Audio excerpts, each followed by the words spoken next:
नमस्ते। लंबे अंतराल के बाद आज मैं आपके सामने प्रस्तुत हूं तुलसीदास जी के रचना राम लक्ष्मण परशुराम संवाद के शेष अंश को लेकर मैं आज आपके सामने प्रस्तुत हूं। जैसा कि मैंने आपको पिछली कक्षा में बताया था कि धनुष के टूट जाने पर परशुराम जी को जब यह पता चला, काफी गुस्से में वो स्वयंवर में उपस्थित हुए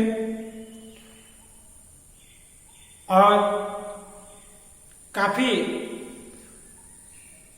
क्रोध में आकर वो पूछने लगे कि किसने शिव के धनुष को तोड़ा है।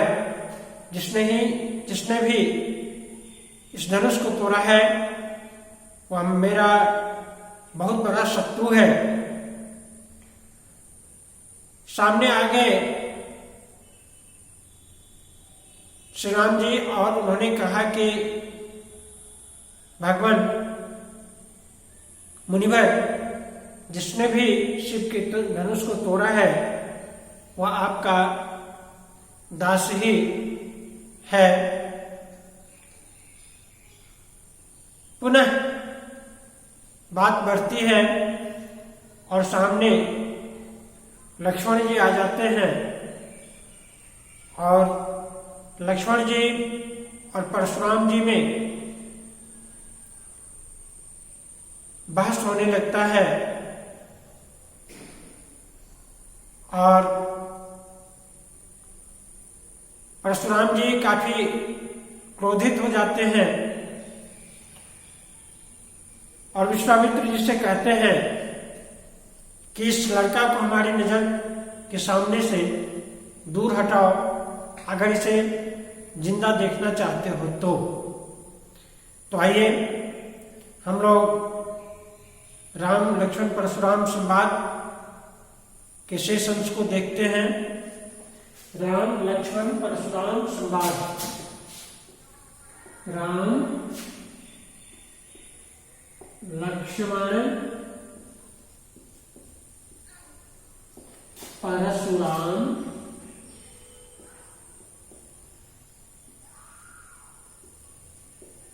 संवाद।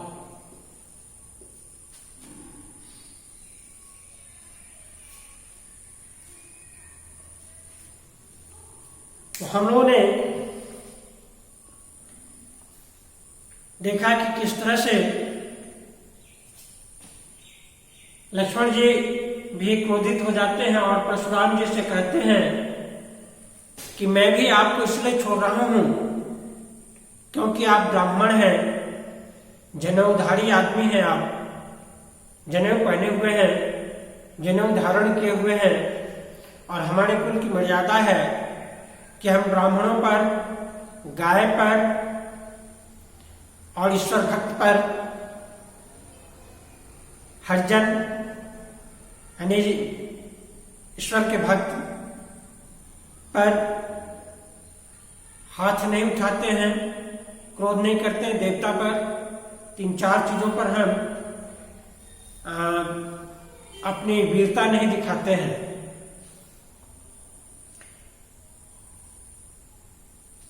तो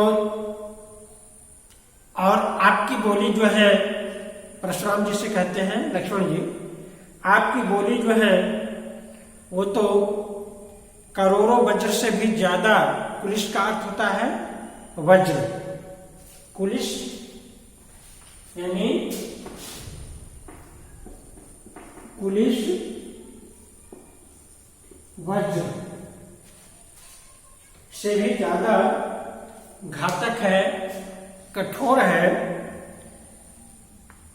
तो आप अपनी जुबान से ही हमला कर दीजिए, प्रहार कर दीजिए। हाथ में धनुष और बाण, हाथ में एक कुठार, कुल्हाड़ी तो आप बेकार पकड़े हुए हैं। उनकी बात को सुनकर के परशुराम जी का क्रोध और अधिक बढ़ जाता है।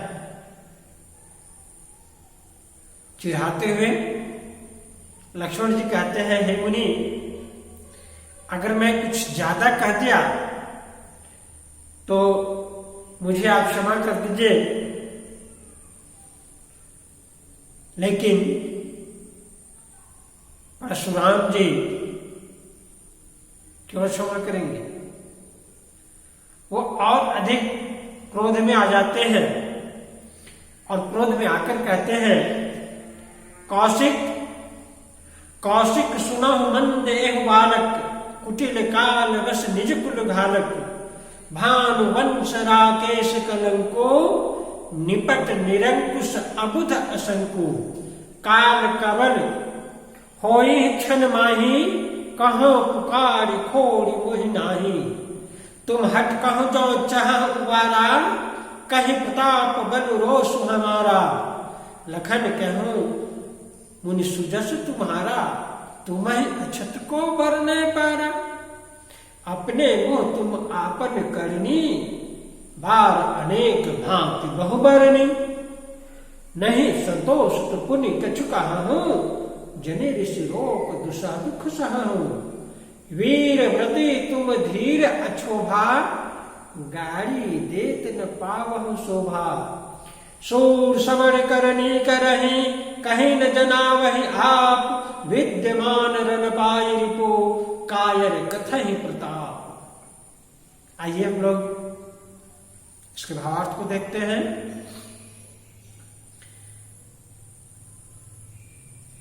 परशुराम जी का क्रोध और अधिक बढ़ जाता है और क्रोधित होते हुए महर्षि विश्वामित्र को संबोधित करते हैं और कहते हैं, हे विश्वामित्र, कौशिक यानी विश्वामित्र, कौशिक सुनहु मंद एहु बालक, हे विश्वामित्र ये सुन लीजिए, ये लड़का जो है लक्ष्मण के विषय में, ये लड़का मंद बुद्धि का है, ये दुष्ट लड़का है, इसके माथे पर काल नाच रहा है, ये अपने कुल का विनाशक है। ये भानुवंश राकेश कलंको, भानुवंश सूर्यवंश है ना, श्री राम सूर्यवंशी थे, तो भानुवंश राकेश कलंको, ये भानुवंश यानी सूर्यवंश के राकेश सूर्यवंश में उगने वाले चांद के ऊपर लगा हुआ कलंक है।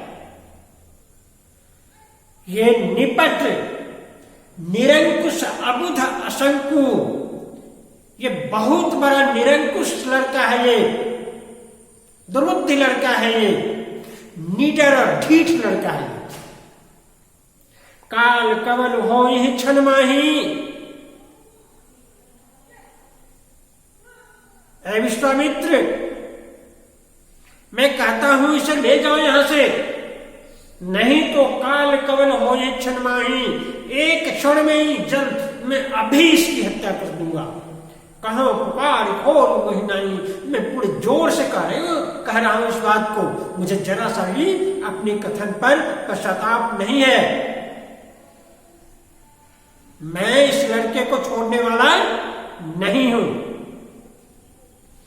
तुम हट कहो जो चाह पारा, हे विश्वामित्र अगर तुम चाहते हो कि ये बच जाए तो इसे कहो कि मेरी नजर के सामने से हट जाए। कहीं प्रताप बल रोष हमारा, इसे मेरे बारे में बता दो, मेरे प्रताप मेरे बल को, मेरे गुस्से के बारे में इस लड़के को बता दो। लड़का यानी कौन? लक्ष्मण जी। लक्ष्मण जी से बता दो कि मैं कैसा हूं, मेरा गुस्सा कैसा है, मैं कितने शक्तिशाली हूं, मैं कितना बलवान हूं, मैं कितना गुस्सैल हूं, ये बता दो। लखन कहूं मुनि सुनी सुजस तुम्हारा, लखन कहूं मुनि सुजस तुम्हारा, तुम्हें अछत को बरने पारा। लक्ष्मण जी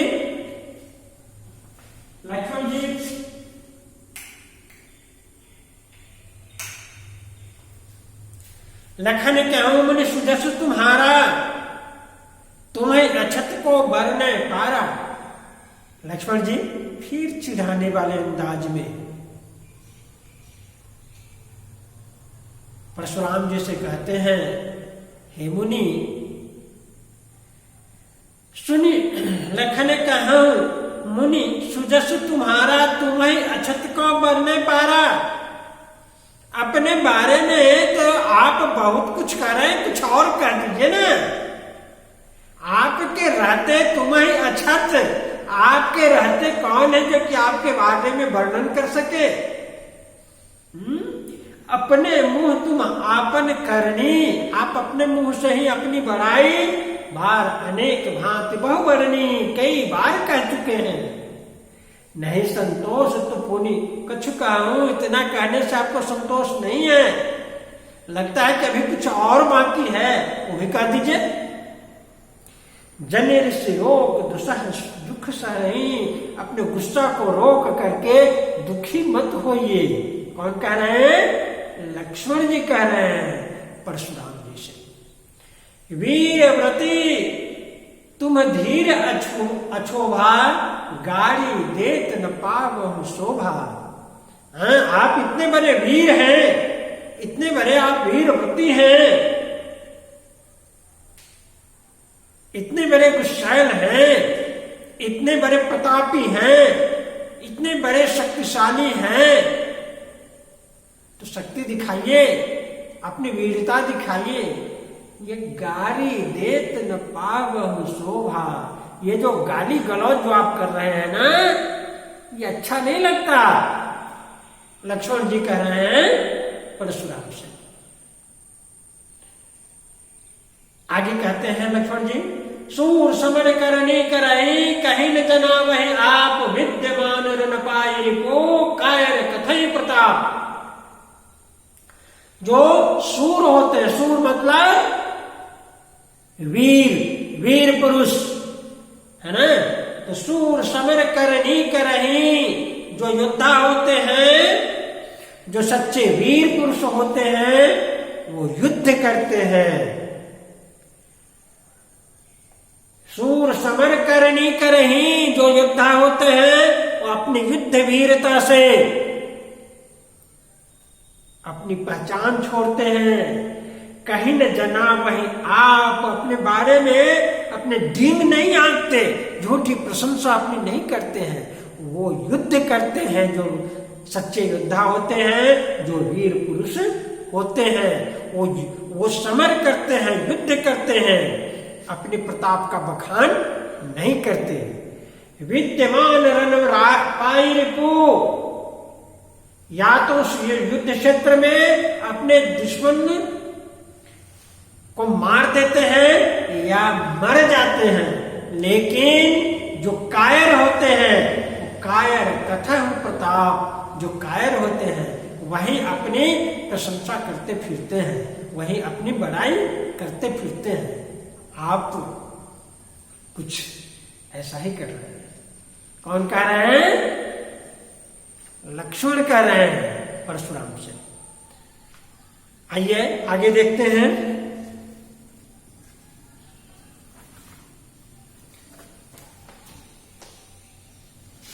तुम तो काल हाँक जन लावा, बार बार मोहि लागे बुलावा। सुनत लखन के बचन कठोरा, परस सुधार धरे कर घोरा। अब जन देख दोष मोहि लोगो, कटुवादी बालक बद जोगू। बाल बिलो की बहुत मैं बाचा, अब यह मरण निहार भाषाचा। कौशिक कहा क्षमी अपराधु, बाल दोष गुण गनहि न साधु। खर कुठार में अकुरुन कोही, आगे अपराधी कुरुद्रोही। उत्तर देत छोड़ो बिनु मारे, केवल कौशिक शील तुम्हारे। न त यही काट कुठार कठोरे, गुरे उरिन हो त्यों श्रम थोरे। गाधि सुनु कह हृदय हसी, मुनि हरियर सूझ। ऐ मैं खाड़ न ऊख में, अजहु न पूछ अबूझ। आगे बात और बढ़ाते हुए लक्ष्मण जी कहते हैं कि बात से तो ऐसा लगता है, परशुराम जी से कहते हैं, आपकी बात से तो ऐसा लगता है जैसे तुम तो काल हाथ जनु लावा, जैसे आप अपने साथ काल को, मृत्युदेव को, यमराज को अपने साथ हाँक करके बुला करके लेते हैं, है ना, कि चलो लक्ष्मण को मारना है, और बार बार वही लाज बुलावा, और वो काल मुझे बार बार बुला रहा है, आओ लक्ष्मण आओ आओ, मैं तुझे तुम्हारी हत्या करता हूं। लक्ष्मण जी की इस बात को सुनकर के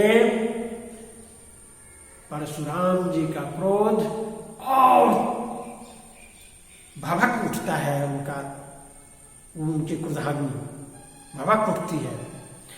और सुनत लखन के वचन कठोरा, परस सुधार धरऊ कर घोरा।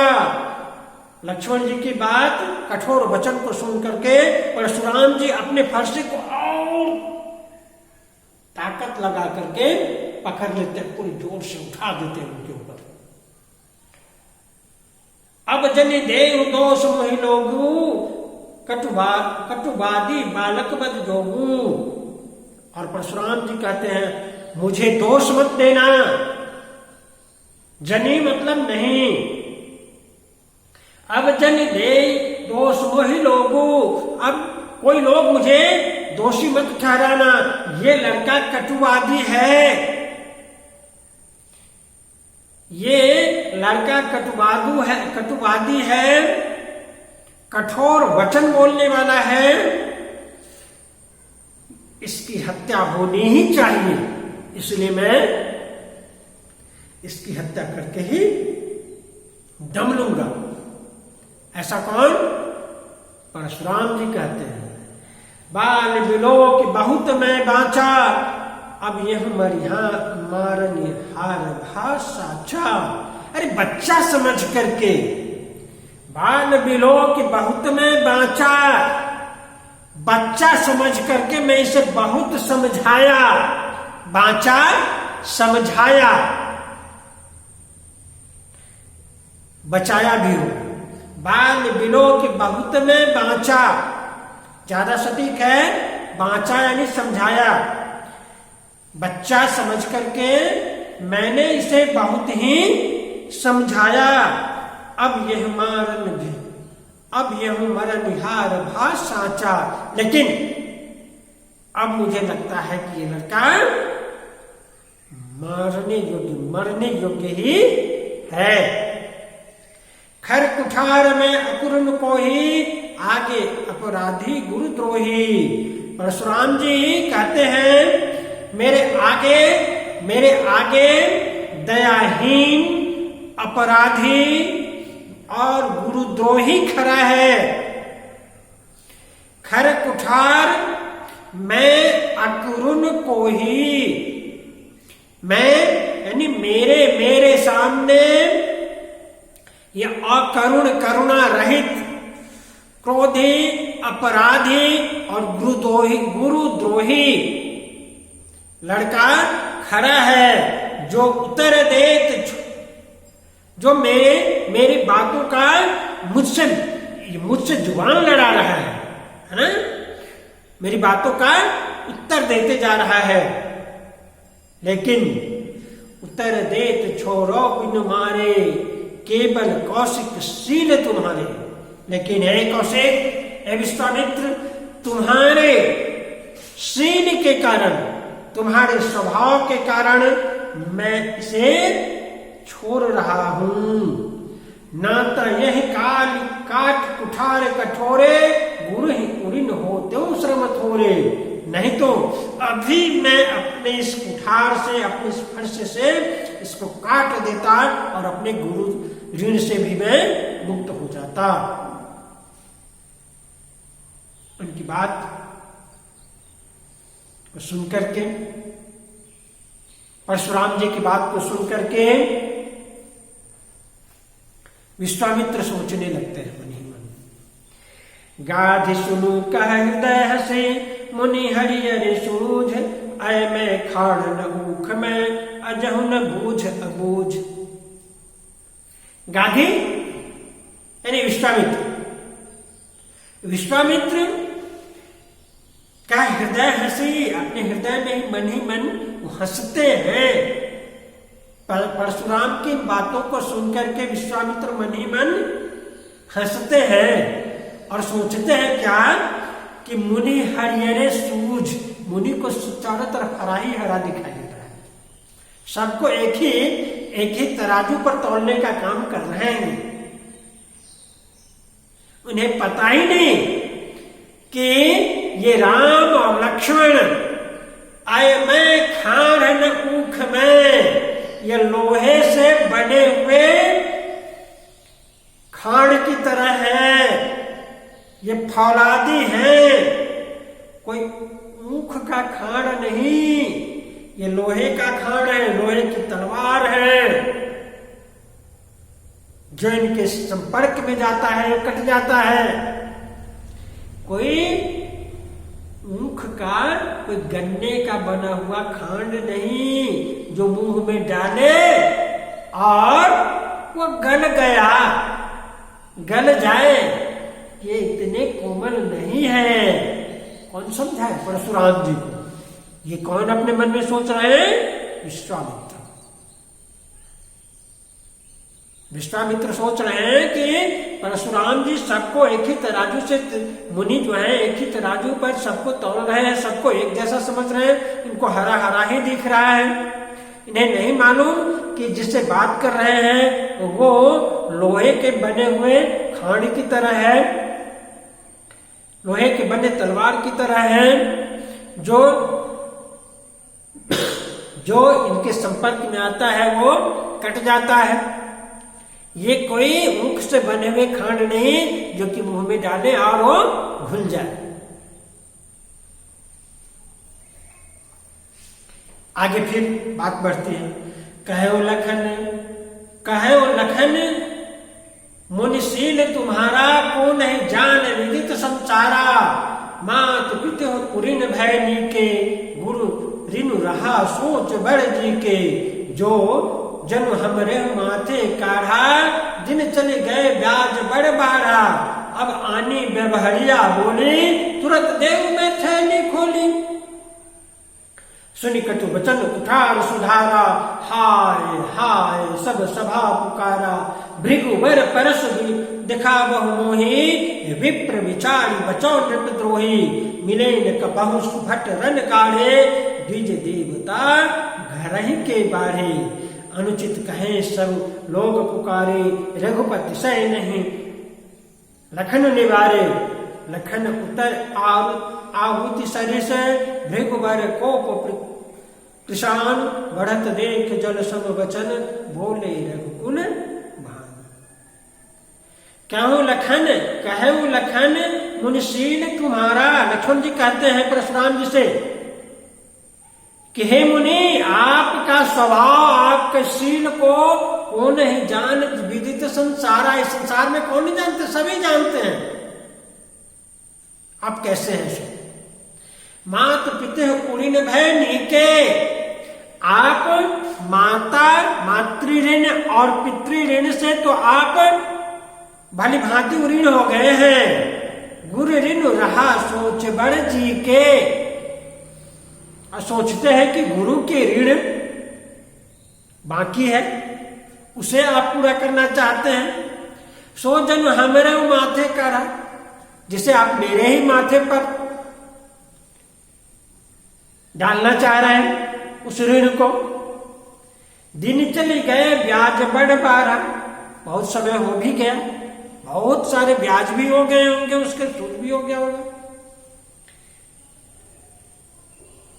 यानी आप माता पिता के ऋण से तो मुक्त हो गए, गुरु के ऋण आपके ऊपर बाकी है, और वो ऋण आप मेरे माथे पर थोप दिए हैं, और उसका ब्याज भी बहुत ज्यादा बढ़ गया होगा। तो वो मुझसे आप चुकता कराना चाह रहे थे, लेकिन अब आनी व्यवहारिया बोली, अब आप ठकुर सुहाती वाली बातें कर रहे हैं, प्रशंसा की बातें कर रहे हैं, फुसलाने वाली बातें आप कर रहे हैं, व्यवहारिया बोली बोल रहे हैं। क्या तुरंत देऊ मैं थैली खोली, ताकि मैं तुरंत थैली खोलूंगा और उससे धन संपदा आपको दे दूंगा।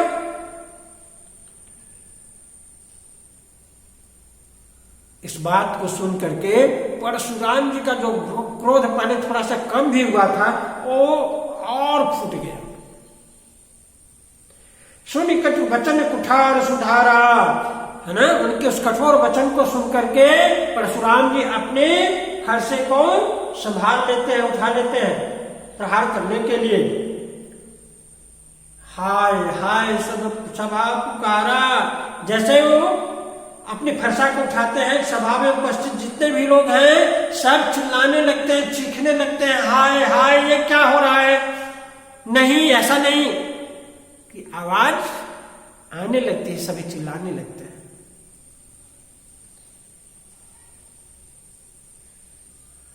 अब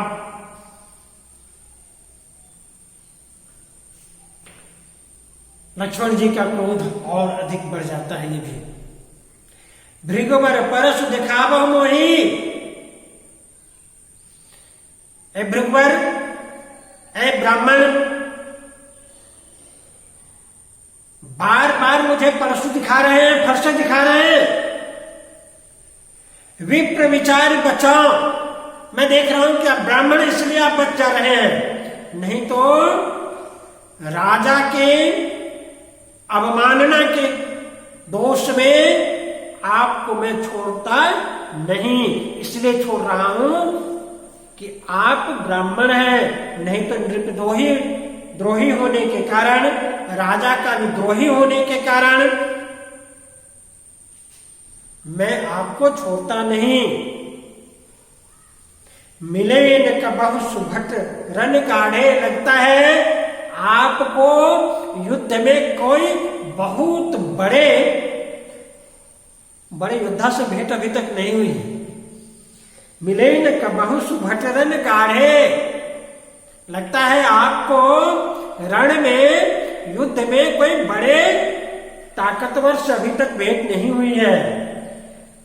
द्विज देवता घर के बाढ़े, हे ब्राह्मण देवता, अब बड़े हैं तो अपने घर के बड़े होंगे, बहुत बड़े बलवान हैं तो आप अपने घर में होंगे, यहां हम कुछ नहीं सुनेंगे आपका। उनकी इस बात को सुनकर के वहां उपस्थित जो लोग हैं वो चिल्लाने लगते हैं, कहते हैं क्या अनुचित कहें सब लोग पुकारे, सब कर, नहीं नहीं ऐसा नहीं, ऐसा नहीं बोलने का, नहीं नहीं नहीं लक्ष्मण ऐसा मत बोलो। अनुचित कहें सब लोग पुकारे, रघुपति सैने लखन निवारे। सभी कहते हैं ऐसा नहीं बोलने का, ऐसा मत बोलो लक्ष्मण। उसी समय श्री राम जी लक्ष्मण जी को सैन से इशारे से कहते हैं नहीं, रघुपति सैनी लखन निवारे, सैनी, सैन मतलब इशारा, इशारे से रघुपति जी श्री राम जी लक्ष्मण को डांटते हैं, निवारते हैं, मना करते हैं कि मुनि से इस तरह से बात नहीं की जाती है, ब्राह्मणों से इस तरह से बातें नहीं की जाती है, तो वैसे मत बोलो। और तब फिर लक्ष्मण जी को किनारे करके राम जी उनके सामने आ जाते हैं, परशुराम जी के सामने, और कहते हैं क्या, उत्तर देते हैं ये राम जी, लखन उतर आहुति सरि से भृगुवर कोप किसान, बढ़त देख जल सम वचन बोले रघुकुल भान। और इस तरह से लखन यानी लक्ष्मण के आग के समान, है ना, आहुति के समान, अग्नि में जो आहुति देते हैं ना, तो जलाने वाले वचन के सामने श्री राम जी जो है वो आते हैं और परशुराम जी से जो बातें करते हैं, तो ऐसा लगता है जैसे लक्ष्मण के कृषाणु मतलब आग, है ना, परशुराम जी के क्रोध को क्रोध रूपी अग्नि को, धधकती हुई अग्नि को राम की मीठी बातें, शीतल बातें, ऐसा लगता है जैसे बढ़त देख जल सम वचन, जल के समान शीतल उनकी वाणी वहां पर प्रस्तुत होती है। श्री राम जी अपनी मीठी वाणी में परशुराम जी से कुछ कहते हैं। क्या कहते हैं भाई?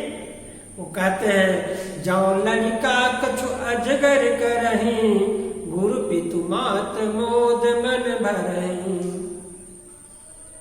करिए कृपा शिशु सेवक जानी, तुम सब शील धीर मुनि ज्ञानी।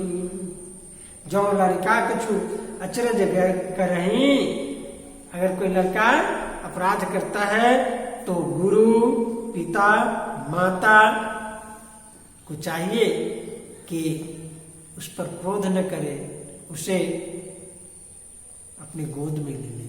इसलिए हे मुनि, ये बच्चा है, अगर गलती किया है तो इसके अपराध को आप क्षमा कर दीजिए। और इसके साथ ही आपका यह पाठ संपन्न हुआ। आइए कुछ अलंकार की बात हो जाए। भानुवंश राकेश, भानुवंश राकेश में रूपक अलंकार है। निपट निरंकुश में अनुप्रास अलंकार है। कायर कथई में अनुप्रास अलंकार है। बाल बिलो की बहुत में बाचा में अनुप्रास अलंकार है।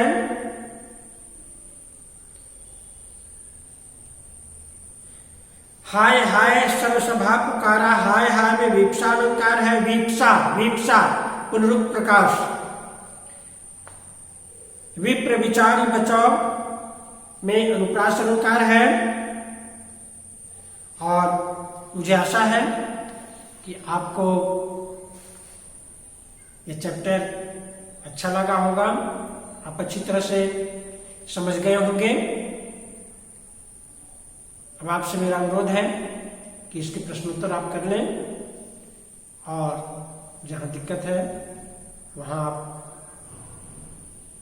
को मैं अपना व्हाट्सएप नंबर दे ही चुका हूं, संपर्क करें। तो इसी के साथ मुझे आज के लिए विदा दीजिए। धन्यवाद।